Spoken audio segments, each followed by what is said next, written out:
Good day, you guys. It's Geoffrey with Howells Carpet Cleaning, and this video is going to go out to Happy Valley today. Affordable carpet cleaning, Happy Valley. So, anyways, we're not actually in Happy Valley. We're in Beaver Creek, Oregon City area. Anyways, SEO, right, you guys? All right. So, the last job that I did was commercial, but I do a hybrid approach when I'm cleaning. I usually combine elements of both commercial and residential together because commercial tends to use a lot more agitation, and with the CRB we are able to perform gentle grooming agitation using a commercial type solution because with that agitation, I feel that it's much more thorough than just putting down a pre-spray, running a rake or something over it, and sucking it up with your traditional wand. So we try to combine things up, mix them up a bit to get a more thorough cleaning. So this Master Blend soap-free product, I was completely blown away by the results that we got from it the other day, that I am very interested to try it on a residential scenario. I have absolutely no doubt that the carbonation in the water is going to produce, some pretty good oxygen release and just absolutely obliterate everything in the carpets. I'm expecting awesome results just because the products that I use are awesome, to say the least. So, with their three-phase cleaning, we begin with a heavy pre-vacuum.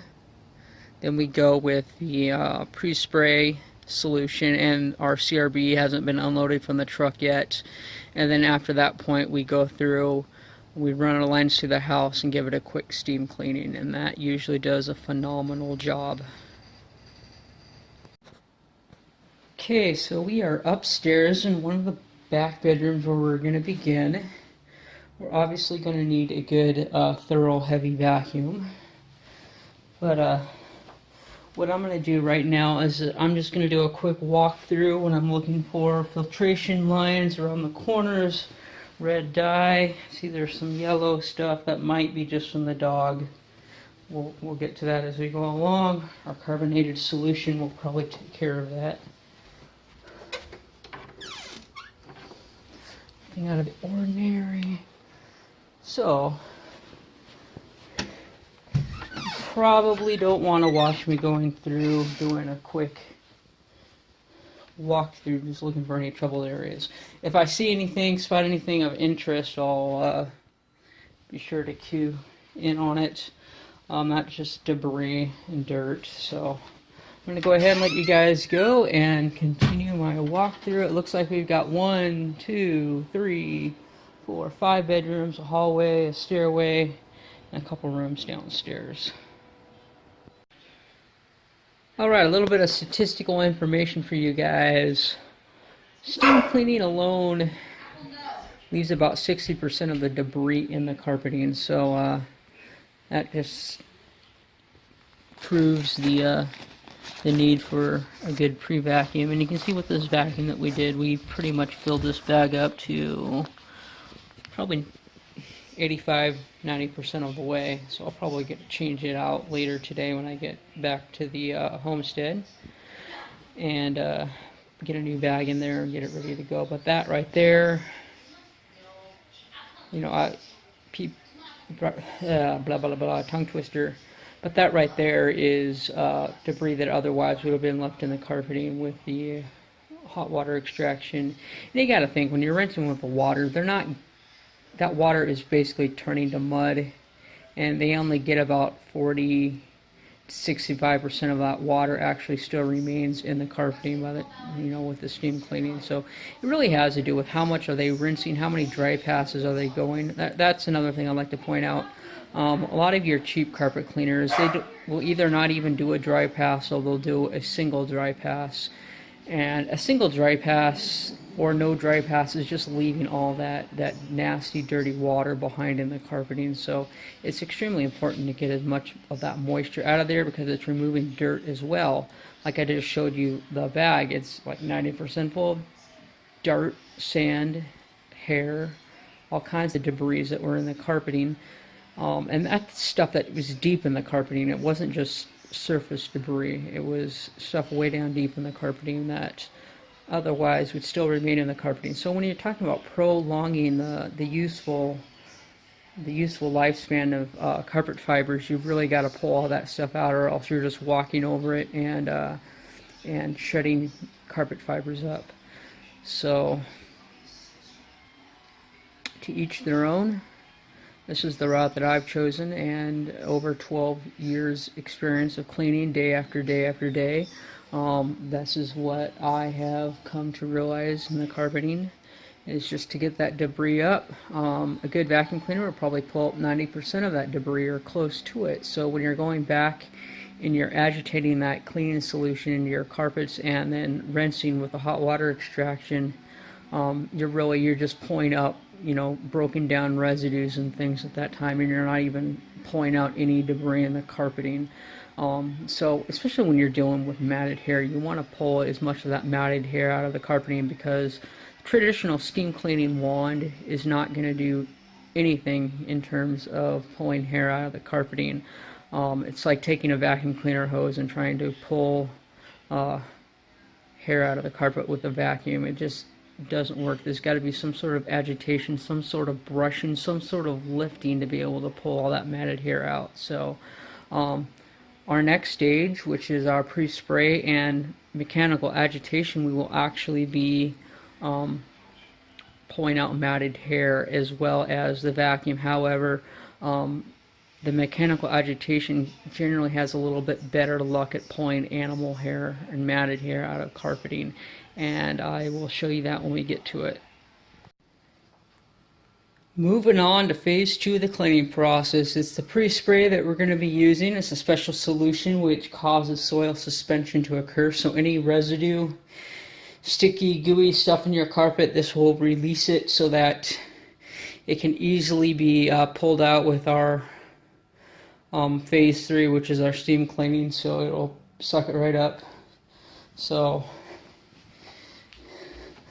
little spots like that will be groomed right out of the carpeting. Now our mechanical agitation is called a cylindrical brush machine. I got it tipped over on its side right now. You can see this handle. It swings down and it engages the motor and these two brushes underneath. Notice that they're kind of rotating towards each other and they're grooming the carpets. Notice that they're not like other rotary tools. They're not crushing and spinning like a big buffing machine on your carpets, which is pulling and tearing at the carpet fibers. This is actually very gentle on the fibers.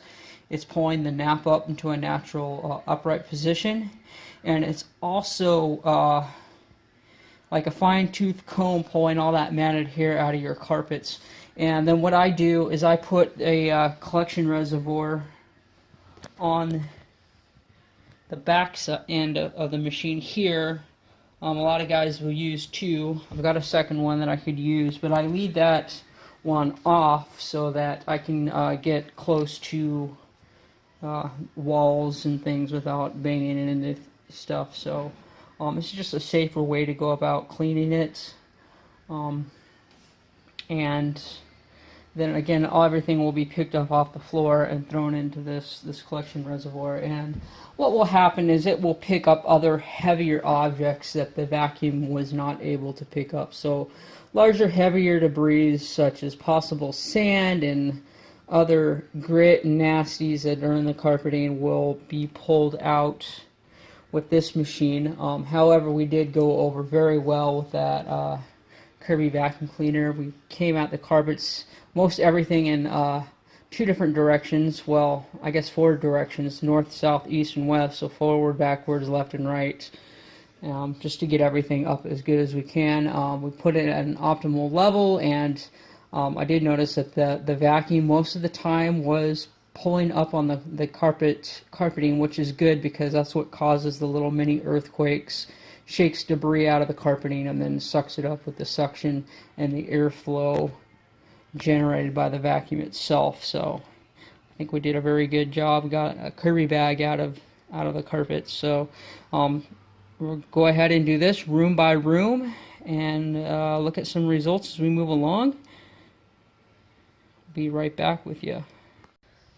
So in this room here, phase 2 has been completed. What it was our pre-spray. We agitated with our CRB machine there. So soil suspension has occurred in here, and all the little spots are pretty much obliterated. However, there may or may not be any residue. The way the chemistry of this product is supposed to work is that it chews up and encapsulates all that residue stuff, so it just comes out with a vacuum. However, rather than relying on a customer or anybody else to do a bunch of pre-vacuuming, we pretty much do the vacuuming with a hot water extraction. Besides, that's what people are used to seeing, as a truck pulling up with bringing their hoses in. In terms of cleanliness, this is far more thorough than anything in that van out there, or any other van boasting powerful truck mounted equipment, blah blah blah. Absolutely nonsense compared to debris removal with a vacuum cleaner and a CRB. So with that said, we're just going to keep moving along. Okay, we've just completed our soil suspension process. So we pulled out 90% bag of debris, which is probably 3 or 4 pounds. And then we've also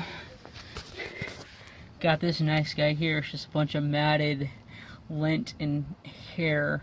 That's stuff that the vacuum has absolutely no chance of pulling out. Other than running the CRV machine over it, I really don't know of any other piece of equipment that is capable of pulling all that lint and hair out. I suppose if you had like a grande groom or something like that, it's like a rake, a carpet rake on a handle with fine comb teeth on it, you might be able to pull some of that out, but that's like a lot of manual work to do that. But anyways, there you have it. We'll go back inside and we'll begin our steam cleaning process now. Phase 3 has been completed upstairs. We went ahead and did a steam cleaning. It looks beautiful. And then we're going to try to use some of our mend and blend to this acne stuff is dripped all over the place. There's some there, there's some here, there's others. We're just going to play with it and see what we can do. But coming over to this other bedroom, we've also cleaned this one out. So just do a quick preview of the rooms as we come out and go on from there.